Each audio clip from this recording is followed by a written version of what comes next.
তো বন্ধুরা দেখতে পাচ্ছেন আমি একটি ফেসবুক পেজের প্রফেশনাল ড্যাশবোর্ডের মধ্যে আছি। এখান থেকে নতুন একটি অপশন কিন্তু আমাদের ফেসবুক পেজের মধ্যে চলে এসেছে।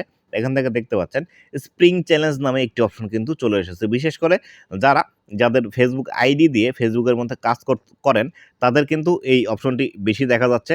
ফেসবুক পেজের মধ্যে কিন্তু তেমন একটা এটি দেখা যাচ্ছে না, বা কারো এরকম অপশন এসেছে কিনা এটি কিন্তু দেখা যাচ্ছে না। বিশেষ করে যারা ফেসবুক প্রোফাইলের মধ্যে প্রফেশনাল ড্যাশবোর্ডটি অন করে ফেসবুক থেকে ইনকাম করার চেষ্টা করছেন বা অলরেডি ইনকাম করছেন, তাদের কিন্তু এই বিষয়টি চলে এসেছে। তো বন্ধুরা এখান থেকে স্প্রিং চ্যালেঞ্জ যে বিষয়টি আছে এটি আসলে কি, এটি কিভাবে কাজ করে, বা এটি আপনারা কিভাবে কাজ করবেন এই সম্পর্কে বিস্তারিত আমরা জানবো, যে আসলে এখান থেকে আপনারা কি কি উপকারিতা পেতে পারেন। তো বন্ধুরা এখান থেকে দেখুন ক্রিয়েটর পার্ক নামে একটি অপশন আছে। এই ক্রিয়েটর পার্কের মধ্যে কিন্তু এই অপশনটি চলে এসেছে। এখান থেকে লেখা আছে reach goal to get rewarded for your content and unlock monetisation tools. আপনি এখান থেকে আপনার যে গোল আছে সেটি যদি ফুলফিল করতে পারেন তাহলে সেই ক্ষেত্রে আপনি রেওয়ার্ড পাবেন বা উপহার পাবেন, এবং আপনি আপনার কন্টেন্টের মাধ্যমে আনলক করতে পারবেন বিভিন্ন মনিটাইজেশন টুলস। তো এখান থেকে স্প্রিং চ্যালেঞ্জ লেখা আছে। এখান থেকে বিস্তারিত বিষয়গুলো দেখুন।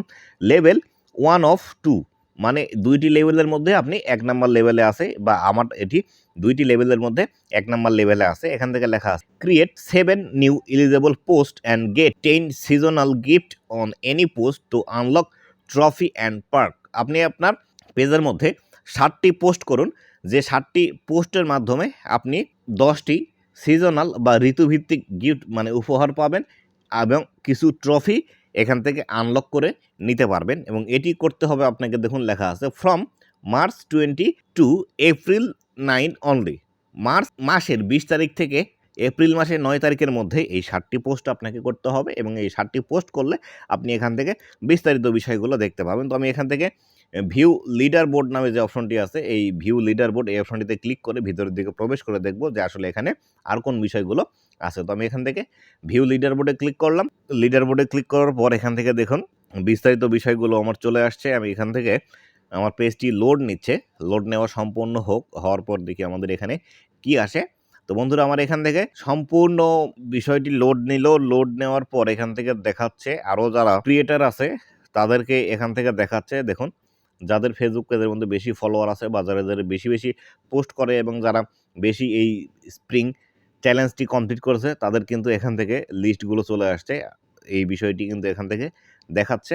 তো আমি এখান থেকে যদি উইকলি আসি, এখানে কিন্তু উইকলি চ্যালেঞ্জের যে বিষয়টি আছে সম্ভবত সেই বিষয়টি দেখাবে।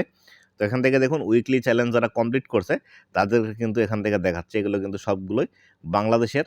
আমি এখান থেকে যদি এই ফার্স্ট এই আইডিটির উপর ক্লিক করি বা পেজের উপর ক্লিক করি, তাহলে এখান থেকে আমি বিস্তারিত বিষয়গুলো দেখতে পাবো। দেখুন এখানে কিন্তু ডিজিটাল ক্রিয়েটার, রাইজিং ক্রিয়েটার সব বেজে কিন্তু আছে। রাইজিং ক্রিয়েটারের এখান থেকে তিনি কিন্তু রিলস পিন করে রেখেছে। এখান থেকে সম্পূর্ণ বিষয়গুলো আমরা দেখতে পাচ্ছি। তিনি কিন্তু হয়তো চ্যালেঞ্জ কমপ্লিট করেছে, যার জন্য এখান থেকে কিন্তু তার নামটি এসেছে। তো আমি এখান থেকে ব্যাক করছি। ব্যাক করার পর এখান থেকে দেখুন আমাকে এখানে ক্রিয়েট পোস্টের অপশন আছে। আমরা কিন্তু এখান থেকেও পোস্ট করতে পারি, অথবা আমরা যেভাবে আমাদের ফেসবুক পেজের মধ্যে পোস্ট করি সেভাবে কিন্তু আমরা এখান থেকে পোস্ট করার মাধ্যমে এই যে স্প্রিং চ্যালেঞ্জটি আছে এই স্প্রিং চ্যালেঞ্জটি কিন্তু আমরা এখান থেকে কমপ্লিট করতে পারবো, এবং এখান থেকে একটি ট্রফি নিতে পারবো। তো বন্ধুরা এই ছিল আজকের ভিডিওটি কেমন লেগেছে অবশ্যই জানাবেন, এবং ভবিষ্যতে ফেসবুক রিলেটেড এমন আরও ইনফরমেটিভ কন্টেন্টগুলো পাওয়ার জন্য অবশ্যই আমার ফেসবুক পেজ এবং ইউটিউব চ্যানেলের সাথেই থাকবেন। ধন্যবাদ সবাইকে।